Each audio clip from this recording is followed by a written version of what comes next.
Right, research has been completed there. War declared on the Ordicinian Kingdom. And war declared by Massalia on the Atrebates. Now, they've obviously started the war, so we don't have to join them as defensive allies. But who the hell are the Atrebates? That's a good question. And where are they based? And why has a war started? They're in the north. Why are you warring all the way in the north, Massalia? What is going on here? Not a clue. I'm sure we'll find out eventually.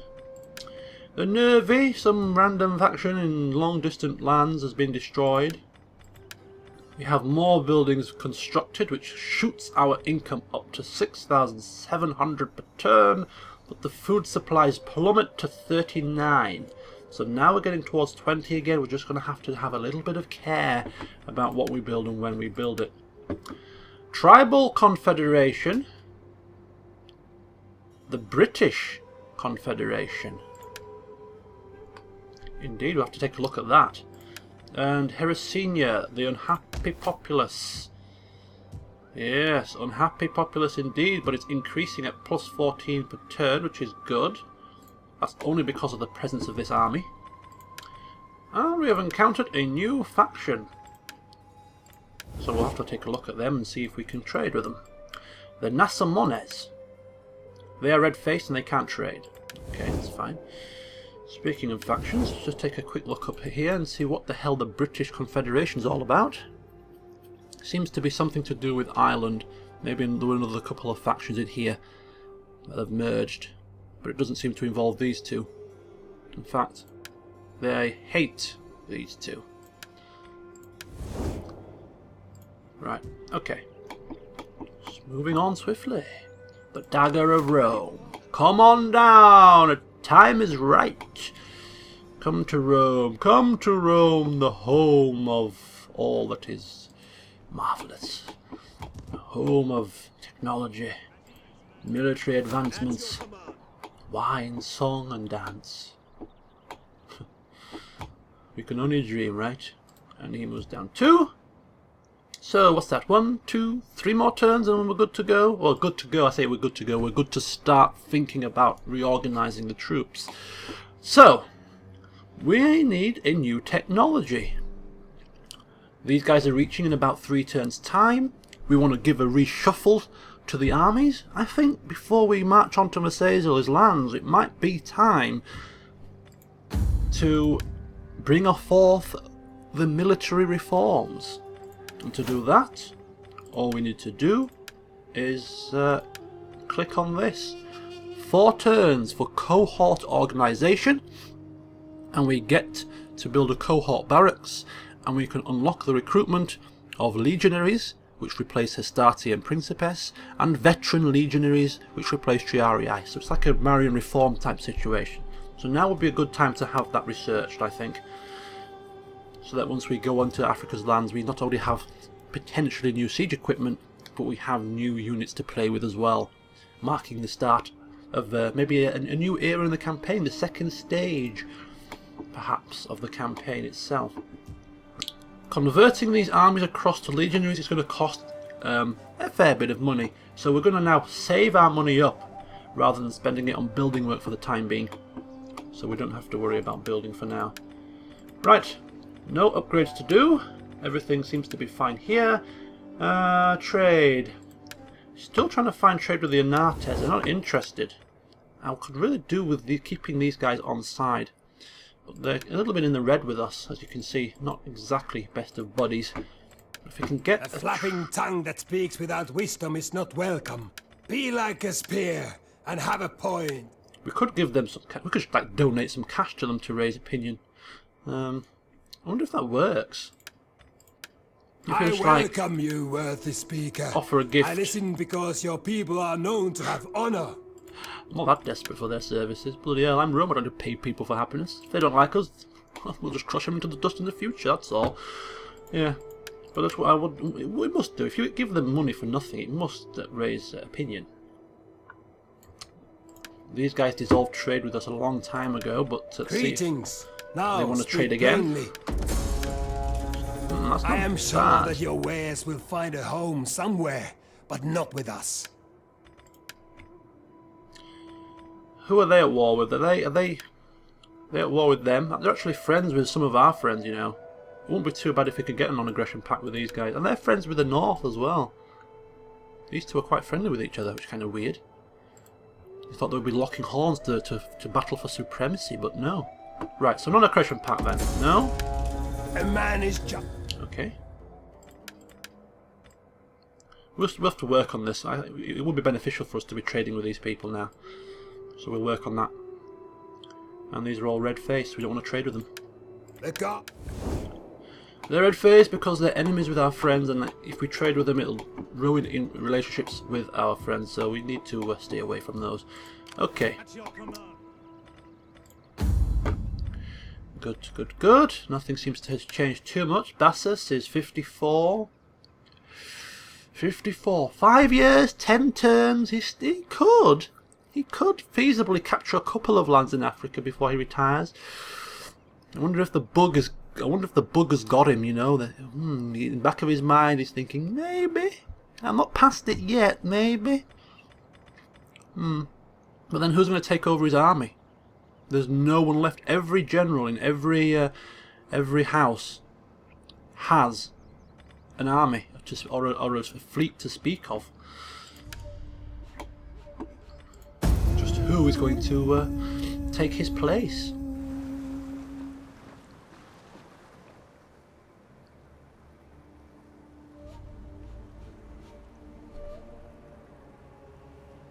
So to end this session, we won't start recruiting the new units. We won't start any preparations in terms of plans for the war with Marseille. We'll just get the armies back to Rome, and we'll finish off the session just by looking at some of the history of the legions in terms of their stats, which generals have led them in the past, and how many victories they've had, just to give us a bit of a flavour for what's happened so far in the campaign.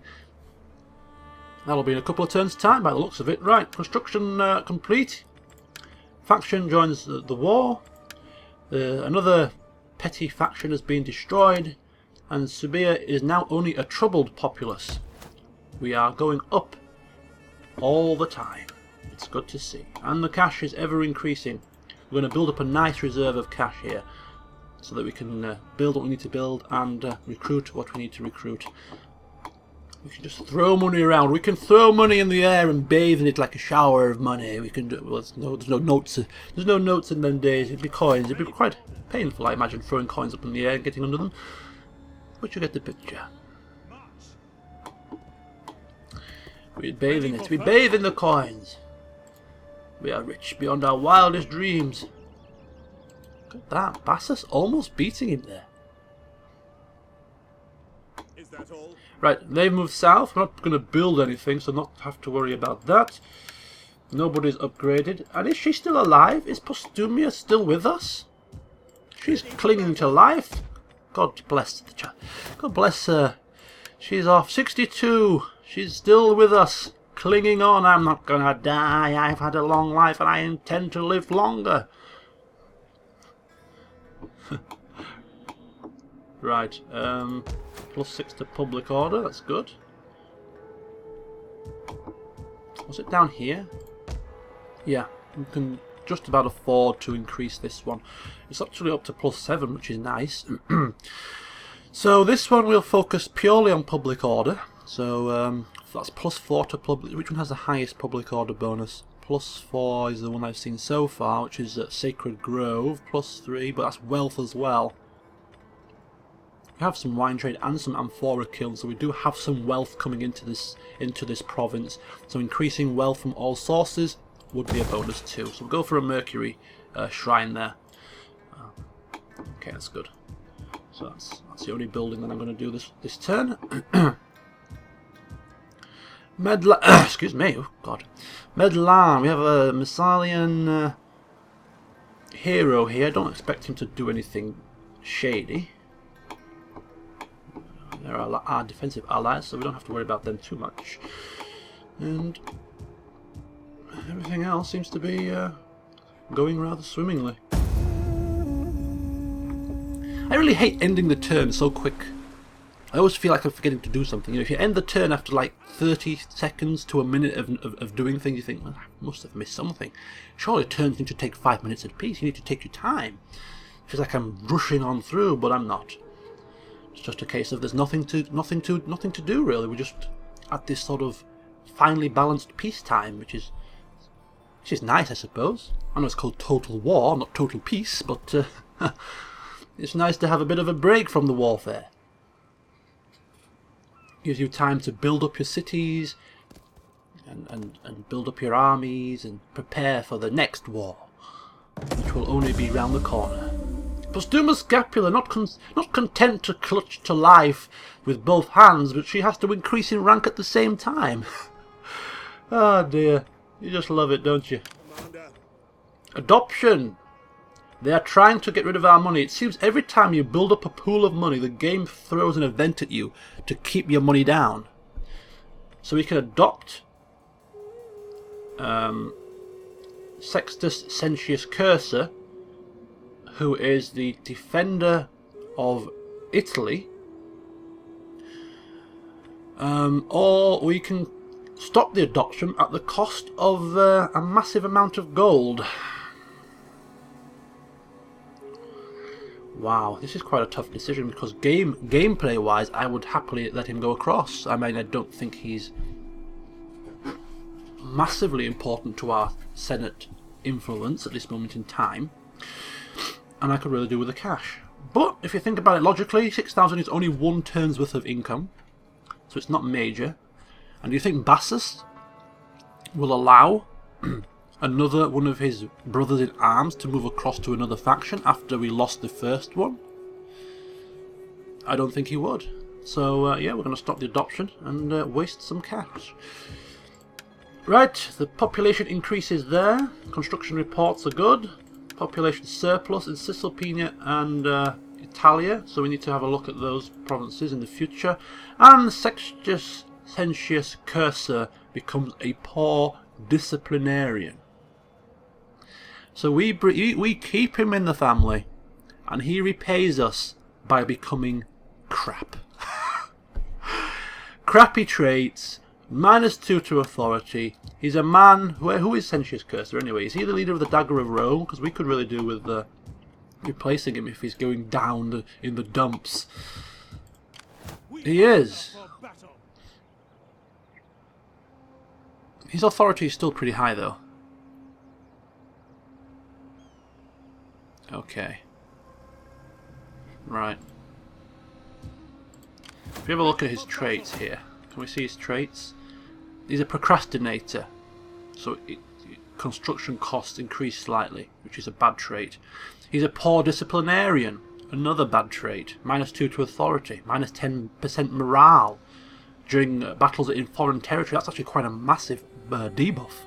But he is a military tribune, which gives us free upkeep, cheaper upkeep. Whoop-de-doo.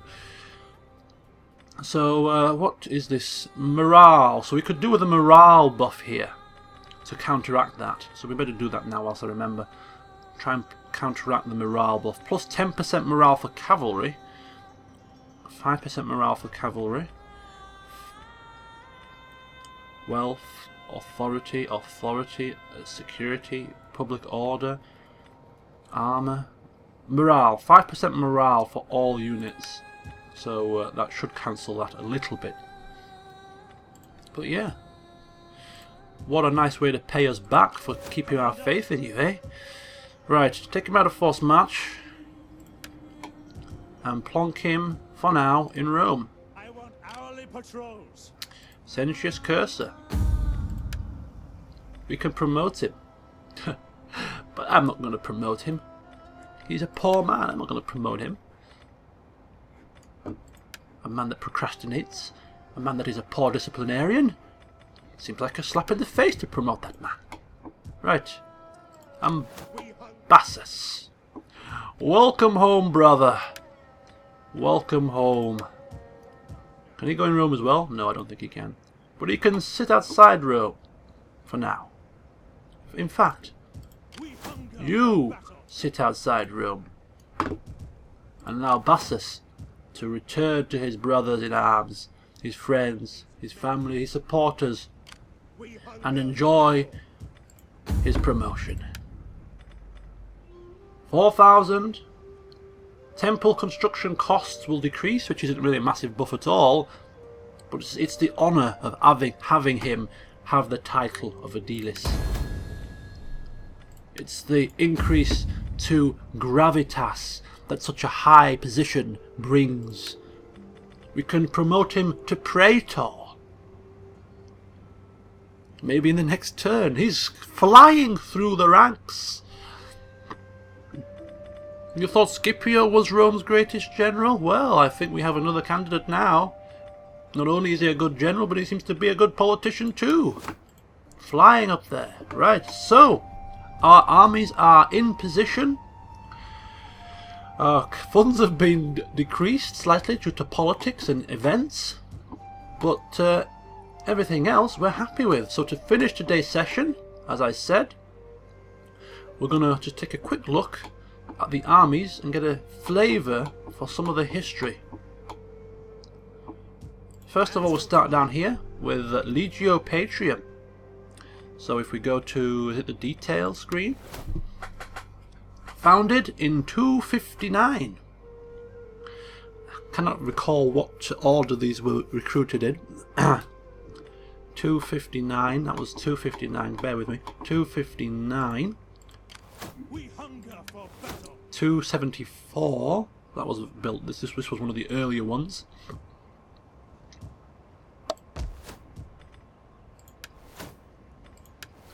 Oh, for God's sake, what is happening here? 277, so this seems to be this was the first one, 277. Then it was this one at 274.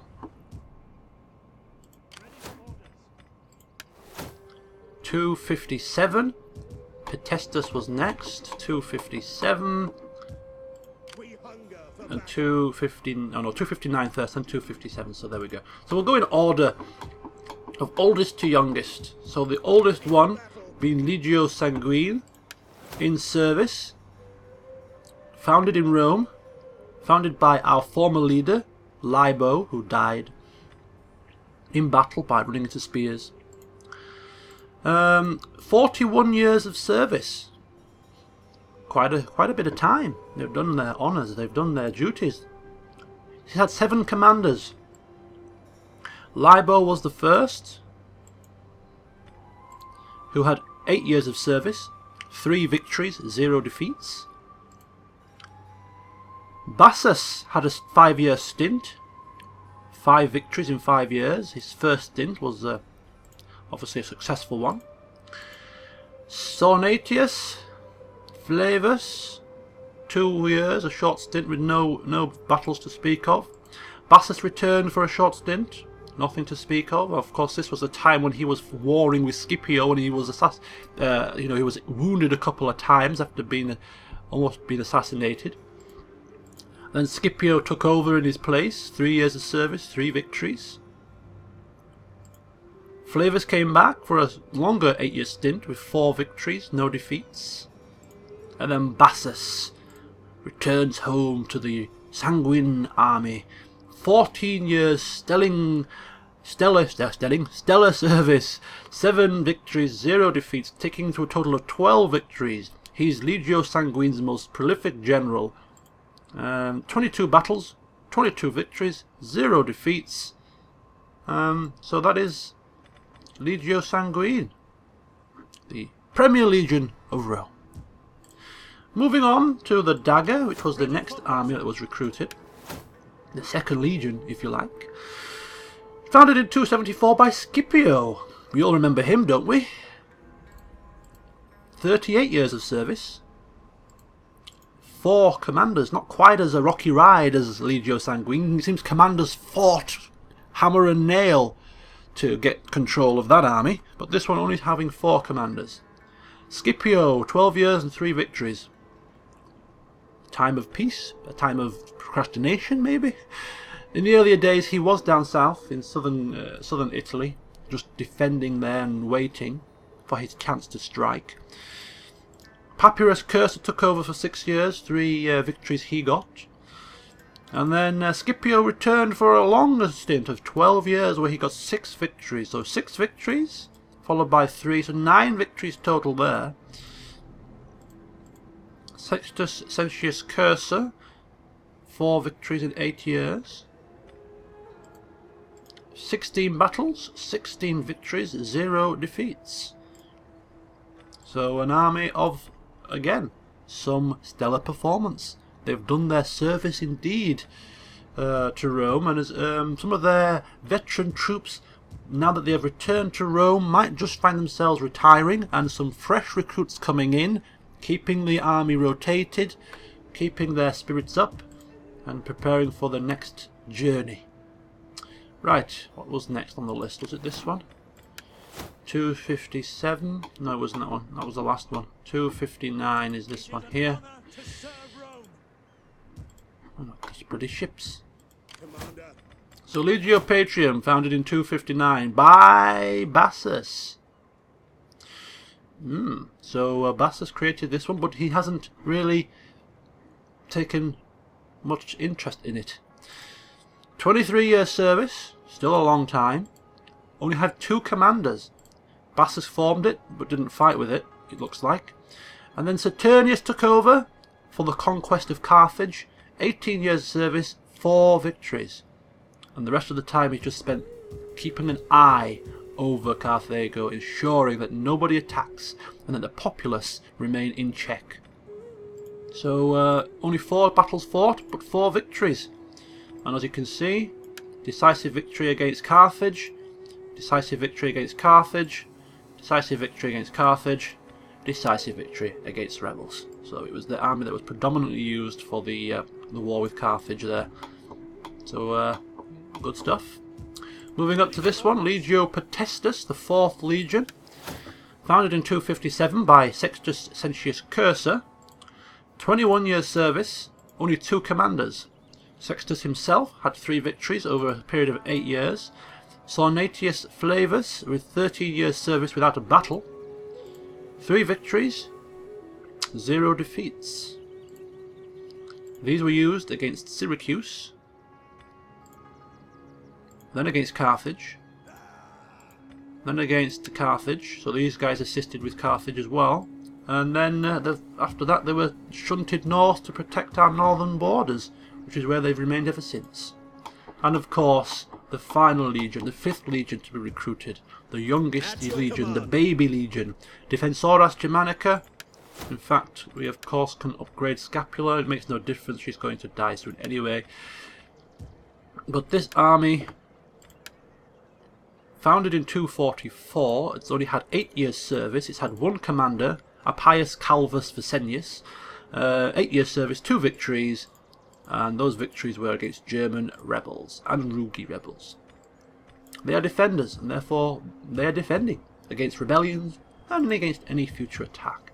Maybe in time this legion can build up a history similar to that of the Sanguine. Who knows? So there you go. Brief overview of the armies. Just a look back on this, on the generals, and on their performances in the field of battle. So yes, join me in the next session when we shall look at giving these 2 armies a shake-up in terms of their units, maybe even in terms of their commanders, and we'll then send them down to war with the Missaesli. So until then, see you soon.